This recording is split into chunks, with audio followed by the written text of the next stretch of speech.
Hi, I'm Sean Walker from iTrain Hockey. Today we're going to be doing the backwards crossover start. So if we want to go from 0 miles an hour to 100 miles an hour really fast, maybe we're keeping up with someone in a one-on-one, we're going to be teaching two different methods. One will be a nice full crossover, and one will be a half crossover just to accelerate even quicker. Okay, so the first method that we're going to be teaching is a full crossover. A full crossover just essentially means we're going to be pushing and then gliding, pushing with our back leg and then gliding, and it's just a little bit smoother. Sometimes if we want to accelerate fast, we turn it into a half crossover, but sometimes we want to just keep it nice and slow. Most important part to any of these starts, the full crossover or the half crossover, is your butt should not be facing where you want to go. When we skate backwards, we're actually skating sideways. So I want instead for your hip to be facing where you want to go. I'm constantly telling kids, you know those toys where you wind up the backs and then they start to walk. Just imagine as if your legs are the same sort of way. We need them bent and we need them lined up with where I want to go. Once I line them up, it's almost like I've wound up that toy, I've wound up my legs, and now they're ready to go. So now we're going to start with a full full C-cut.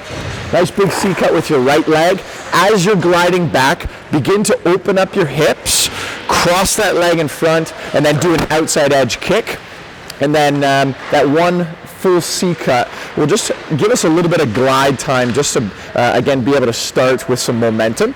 A lot of players, they actually forget the C-cut, and instead of doing the C-cut, then the crossover, and then an outside edge kick, they actually just do a crossover and then a kick. Or their C-cut's actually quite small, and it's just a little bit choppy. So we want to make sure that even if with a half crossover, there is a little bit of a C-cut just so that we can get that grip and we can actually turn the C-cut into a thrust, into a stride, into a push, and we can actually gain some momentum into it. So here, watch this. My hips are going to be facing in this direction. My toes are lined up with where I want to go to my left. I'm going to be doing a C-cut. My hips will open up to about this point. Do a quick crossover, open up just a tiny bit more, and then do your outside edge kick. And as you're doing it, it should be a nice smooth glide. So here's what it looks like. Okay, a few correction points that we want to talk about is the main point is our butt does not face where we want to go. It's actually where our hip faces where I want to go. So right now my legs are lined up for me to do a right leg crossover and skate in the direction that I want to go. If I wanted to start with a left leg crossover, then obviously my right hip would be facing where I want to go and my left leg would be lined up with where I want to go. It's all about the weight transfer when we're doing these strides. So my weight is going to start on my left, I'm going to C-cut off of my left, and then I'm going to transfer that weight to my right leg as I begin to glide. If I've got a lot of weight on this leg, then it's just going to be easier for me to begin gliding in the direction that I want to go. And then all my weight now is going to be going from my right through my right leg and then pushing onto my left. So I'm transferring it from right to left. The crossover start is a most efficient way for us to begin instead of just doing C-cuts where we're just pushing off on our toes and pushing off on the inside edges. So with the crossover start, it's really important that the technique is really fine-tuned. Push off that right C-cut, glide off the left, push off the left, glide off the right, and again, it should be nice and smooth. Okay, another correction point is if my butt is facing where I want to go, if I want to head in this direction and I try doing a crossover, it'd be really difficult for me to be able to push off of the ice and actually be able to do that strong C-cut, that strong outside edge kick. And I'd actually, if I did a strong one right now, I'd end up skating in to my left or to my right if I started with the other leg. So it's really important that, again, we line our feet up with our target. Okay, line your legs up. And the last point is our stick is always used as a balance tool. So if I'm skating in this direction, I want your stick actually facing in that direction too to begin. And if I was facing in this direction, and I just have one hand on my stick, and it would be facing again where I want to go.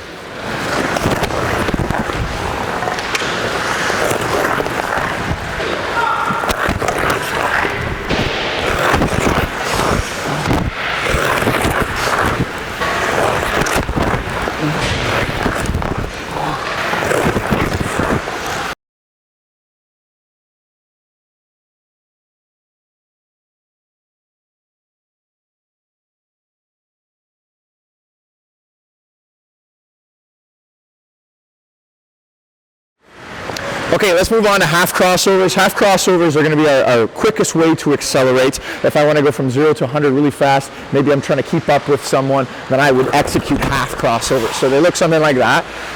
Instead of just doing one crossover on one side before switching to the other, we might end up doing like 3 or 4. 2 crossovers, we're going to accelerate fast. 3 crossovers, we'd accelerate even quicker. The reason why I'd want to do 3 is because as soon as I have to switch now to my left leg crossover, there's a little bit of a pause. And if I'm playing someone one-on-one and I have to go from my right leg, switch to my left, even the best NHLers, there's going to be a little bit of a pause as they make that switch. So it's really important that we bust out as many as we can on one side before switching to the other. Practice both your left side starting and your right side starting. We could also do maximum. So like a maximum amount is as many as you possibly can off of your right leg before having to switch over to the left side or vice versa. And that just helps us accelerate as fast as we can, get from 0 to 100 as fast as we can without having that extra little pause in between where I have to switch to the other leg. One key, most important error that I find a lot of players are when they start is they start with their legs lined up and they look more like this where they're doing step overs and they don't actually get a little bit of that hip rotation as well as the C cut in. It's more like they're just sort of snapping off their toes, almost like they're doing step overs. So it's really important that if I had like, let's say a glove or a puck behind me, it's almost like you'd be swiveling around that to get to your left. So if I'm headed into the direction where my left hip is pointing, it's almost like I'd swivel around that. Sometimes we even do a drill where I'd have a puck or your glove perhaps right there and your toes facing where you want to go, and we'd start with backwards crossovers, almost just to create that little bit of a swivel around it. And again, that helps us create that nice smooth technique even with our half crossovers. So here's what it looks like right now. Okay, so one quick correction point is when we're doing half crossovers especially, the faster you pump your arms, the faster you're going to pump your leg. Your right leg won't pump unless you actually pump your right arm. So the faster we pump them, again, the faster our feet will go.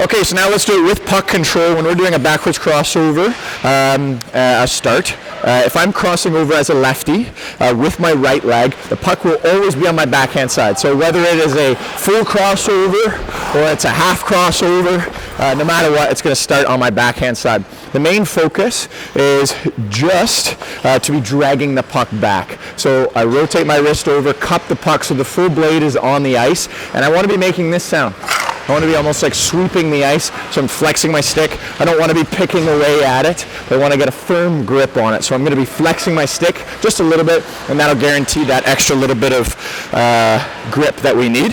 If we switch to the other side, as a lefty, I want to be rotating my wrists over just a tiny little bit, enough to keep my full blade flush on the ice. If I didn't rotate my blade over, it's almost like my heel would be off the ice and I would just be picking at it with my toe. Again, we want to flex our stick. It's like you're making that sound, and whether it's a full crossover again or a half crossover, it stays on the forehand side. If I start adding in a lot of stick handling, then it's very likely that I might end up losing puck control. We could do that, and that's actually a good skill to practice on its own.